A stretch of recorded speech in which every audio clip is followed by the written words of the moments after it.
I'm the hash-slinging slasher, Hadia. And I'm white male rage, Mario. And welcome to Alrightness, the movie review YouTube series where we watch movies and tell you about them. Because we've got opinions. Oh, yeah. Because we've got opinions about things whether you like it or not. Do we say watch movies and tell you about them whether you like it or not? Uh-huh. Oh. We're back. We're back. With a vengeance. Yep. Jerry, keep that intro in. Yeah, that none of that needs to be cut out at all. We're back. A dinosaur story. Every time. Every time you laugh. Continuing the trend of watching movies that are actually in theaters, we went and saw Birds of Prey and the Fantabulous Emancipation of Harley Quinn. Yeah. So I guess we don't have to get up because we already watched it. Yeah, we saw it at the theater. Separately, but together. Yes. What is your rating? Let's get this out of the way so we remember. I'd give this a yeah. Like I wouldn't give it a full yas bitch work because it didn't give me that like, oh, you know, that inner soul vibing. Because you're a man. Yes, but I'm also a gay man and I'm a big comic nerd, so I loved it. It just didn't have like that. Didn't feel like there's a very specific sensation that I get when I want to say yes bitch work, and it just didn't hit that for me yet. But it is still a fantastic movie. What did you give it? So my rating system for this movie is going to be mallets. And I give it 5 out of 5 mallets. I did get that yes bitch work feeling, whatever that is. But that's honestly probably because I'm a woman and I do stunts. And so the fight scenes were like, they're great. I just love watching straight white men get beat up. For our overall alrightness rating, what are we going to give it? I give it an alright. Okay, good, me too. Alright. Yeah, it's definitely an alright, but I personally give it a high yas. Okay. Alright. Yas! Okay. Spoiler alert. Yes. So, where do we start? Because she didn't start at the beginning. Yeah. And then she went back to the beginning. Yeah, which, that review guy, I haven't read that article. He was pissed about that, and I was like, that's literally a Tarantino trope. That's all these other director tropes that people have lorded over because the female director, this is all discombobulated. He got mad about that? Uh-huh. I do like DC's villains, but I just don't, I'm like, everybody's like, oh, poor me, I've got mental problems. Yeah, we all do. Everybody's world is dark. We get it. I have mental problems. I'm gonna turn to a life of crime. Or I'm gonna destroy all these other people that have mental problems. Batman. You know he's just as crazy as the rest of them. He just had more money. He just has stronger fists. Yeah, does he though? Does he just running around dressed like a bat? He's just a crazy man with a lot of money. That's all. Batman sucks, you guys. Anyway, this isn't about Batman. Yeah. But back to Batman, real quick. As Bruce Wayne, he donates, I think, 90% of his salary to charities. But the people that run the charities are corrupt, and that's why Gotham is so. Still, so he has to be Batman. I don't give a. Starts off, she's going on and on about how sad she is about her breakup, which I heard a lot of people talking about it beforehand. They were like, oh, this is just going to be a movie about a girl who's sad about her breakup. This isn't going to be a feminist movie. But it's like, we all get sad with our breakups. And then we kill it. And that's what she did. This was a completely, what is the word? Relatable movie. Because, I mean, yes, some women go and blow up at Ace Chemicals. Some women eat their feelings. And some women put all of their boyfriend's clothes into a bathtub and set it on fire, left eye. Well, I figured it is a feminist movie. I should allow you to, I don't want to, oh, thanks, man. I don't want to exert my strong masculine energy. Ew. Because I have that. He said that with his hands like this. My strong masculine energy. So, Harley and Joker break up because Joker's a asshole. Ace Chemical Plant was where they met. No, they met at Arkham. Yeah, but I mean, that's where they formed their bond. Yes, because she jumped. Chemicals. But that's where he and that version of Harley met. That's what yes. So she blows it up. to declare to the world that her and the Joker broke up, which turns out to be a huge mistake because the only reason people haven't been trying to kill her is because they're afraid of the Joker. Yeah. Because she's and she's not afraid to admit it. Well, because they all know that everything he did, she was the mastermind behind. Even though they're still scared of him, like, they know it was her. Yeah. And, he's not super intelligent. I mean, it is Jared Leto. He is leading a cult right now. Oh, good for him. He even admitted it was a cult. He said, no, yeah, this is a cult. I feel bad that Viola Davis had to be in that movie. And Will Smith. I feel bad that anybody had to be in that movie with him. That's true. Which, Margot Robbie almost didn't even reprise her role. Yeah. She only agreed to do this if she had complete creative control and Jared Leto was in no way, shape, or form involved. Yep. And good for her because it was way better. This movie was so much better. Oh my god. And Margot Robbie is just... I love her. She's great. I've loved her since she put her foot in... heeled foot in Leonardo DiCaprio's face in Wolf of Wall Street. I have not seen that movie. It is great. Do not drink anything. You will have to pee. It is 3 hours long. Gross. But it's great. It's a good movie. My biggest thing with her in Suicide Squad was how her accent flips between Boston and New York. Yeah. Like, which is very. But very I feel different. like they, because she didn't have creative control, I feel like, because like in this movie it was much more consistent. It was much more New York in this movie. She's Australian, so she's like accenting on top of an accent, which is really hard to do already. Well, so I mean, like, everybody has an accent. Fair Mario. Yes. First of all, I studied dialects. But no, but she, in order to do that, she did have to learn a standard American accent and then learn a New York accent on top of it. That's what I meant. Like she was trying something real, real hard. Yeah. Because sometimes my accent slips out. I know, I've heard it. I forget it's there because even like among my family, it's not very strong. But then like I say things like "Paul some water" and "Park the car." Well, you went in one of the videos. I heard it, and I was like, "What?" Well, you said something like "law" or something like that. Like it was really short, and I was like, "Law and order," because it came out of nowhere. But yeah, anyway, she's great in this movie. She fixed that. It's much better. I saw this like thing that like pointed out the differences between her and Suicide Squad and her, and it was like her hair isn't long enough to and it was so true. Like there was no close-ups on her boobs this whole movie. Nope.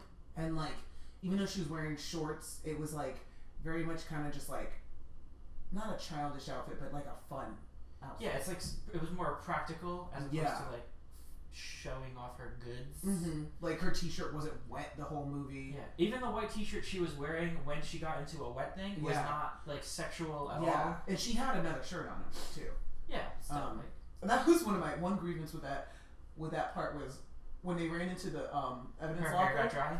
Everything was dry. Yeah, they were both so That was dry. my one and only grievance with this entire movie because I was like, what the f***? I was like, either they ran through the Gotham PD is the biggest prison on the planet, and so they ran for 3 hours and they were dry. 2, also, how do they not run into any cops before getting into that evidence locker? There's not a lot of cops left. I mean, that's true. She did shoot every time she shot someone with a confetti beanbag, it looked like he exploded into confetti. Yeah. That was so cool. Oh, when the smoke was like both colors of her hair. Once she realizes that everybody's out to get her, everybody that's out to get her is a man, except for Rosie Perez. Who, Rosie Perez, Montoya? Montoya. I was like, her last name is Perez, but I know now. I know yes. She's sweet baby angel. Oh, I love her. But she's the only woman that's after her, and I love it. And like every time I see a man say something negative about this movie, all I can think to myself is, you're one of those men in that movie. And they don't realize it because every single man in that movie was an aspect of toxic masculinity. Yeah. Ronan was fragile masculinity, where he literally cried about everything. He threw a fit threw a tantrum about everything. And then what's his name? The one that cut everybody's faces off. He was like literally like the toxic, like just like violence and everything. Like that's his first reaction was like, oh, she betrayed you. You don't know why her phone said, see you there. She could have been could have been anything. And his first reaction was, you want me to kill her? But like also, what else would it be? I mean, still, like, he didn't see the first message, you know? That's what I mean. It's like, you didn't go, who you're meeting. You know, he could have asked her. He could have been like, and then she could have made something up. But instead, he immediately called his boss, made him cry, and then asked if he wanted me to kill her. He cried. Yeah, they were definitely banging. Saz and Roman. No, yeah, 100%. And then 100%, which is also part of the fragile masculinity, like, which I think may have been the reason that his family cut him off. I mean, it's not in the comics. He's a very different character. So. Yeah. But I think that's what in this film universe. That's what I put together. So his family cut him off because he was a little fruity. I mean, that would make sense in Gotham. Because he had a strong masculine presence. And then like the guy that got the clown face tattooed, he's like just like the brute force and like just it was like every single man in this movie was just horrible, and I loved it because like not every man, no, but all the ones that are gonna come after a woman, especially the minute there's no one to protect her. Yeah. Like if you really hate her that much, come at her at all times. Yeah. Whether she is a boyfriend or not. But the fact that you're like, yes, she's weak and powerless right now, I can take her. Which she's not. But like the fact that was their thought process was like, now she has no one, now I'm gonna take her out. Yeah.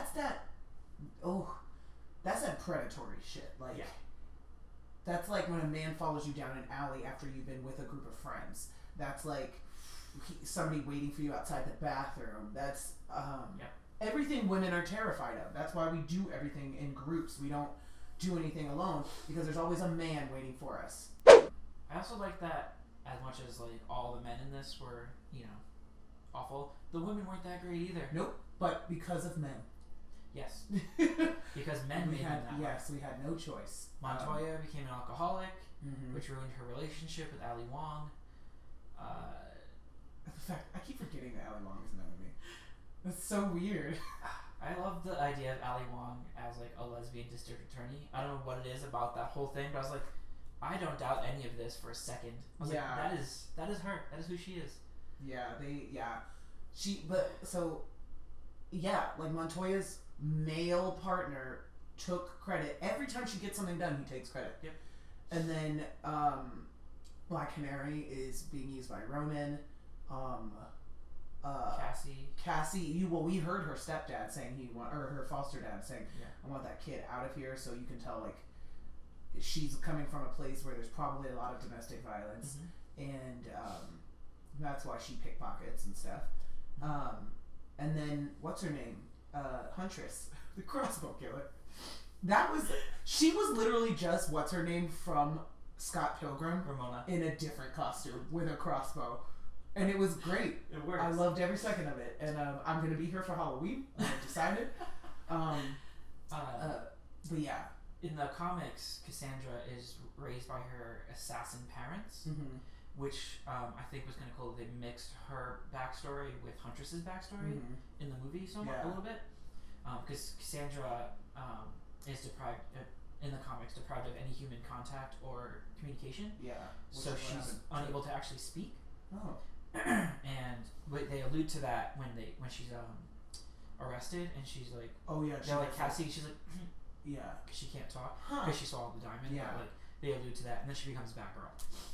Yes, I did know that. Yeah, because I think they did that in the in Gotham in the TV show.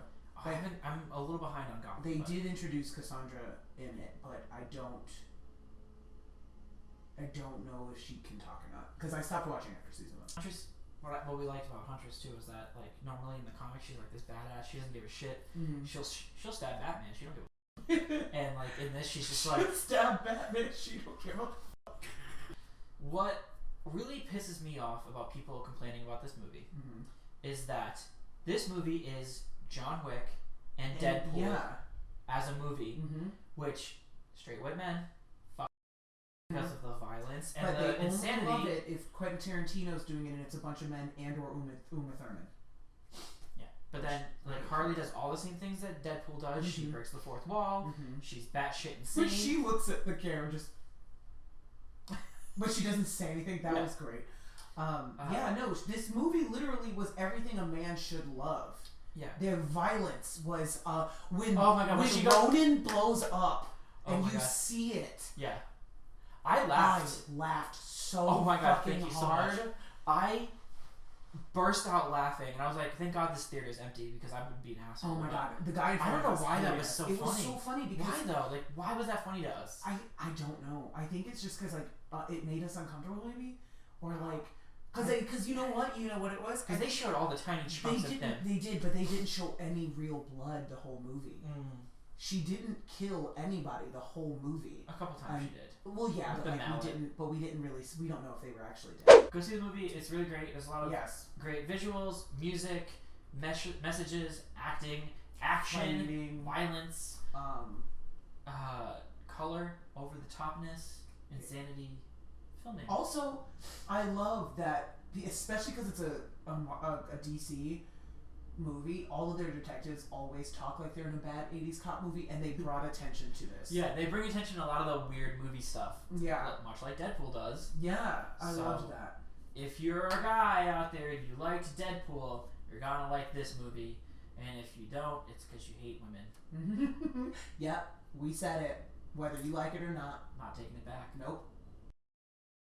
If you liked that video, click here to subscribe.